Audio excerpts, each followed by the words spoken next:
So if you've taken your polarized Oakley sunglasses off the beaten path, I'm guessing they could be caked with mud or grease or dirt. And in this video, we're going to show you how to properly clean these so you don't damage the polarized lenses or the plastic frames. So with Oakley polarized lenses, it's really important to clean them properly so you don't damage any of the polarization in the lenses. So this is especially true if your Oakley sunglasses have a mirror coating. The mirror coatings can actually react negatively to different cleaning solutions. You're going to want to use Dawn unscented dish soap, the blue bottle.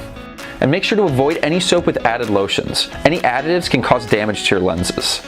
You're going to want to avoid using hot water because it can have adverse effects on the plastic components of your glasses and the polarized lenses. To begin, wet lenses and add small amounts of dish soap to both sides of the lenses. Using your hands, massage soap into lenses in a circular motion. When glasses are clean, rinse with warm water and either let air dry or use a microfiber cloth to dry.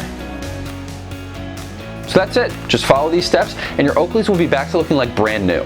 So if you're interested in checking out Oakley's Polarized Sunglasses line, the link will be in the description. And if you have any questions, please feel free to comment below or reach out to us at rxsafety.com.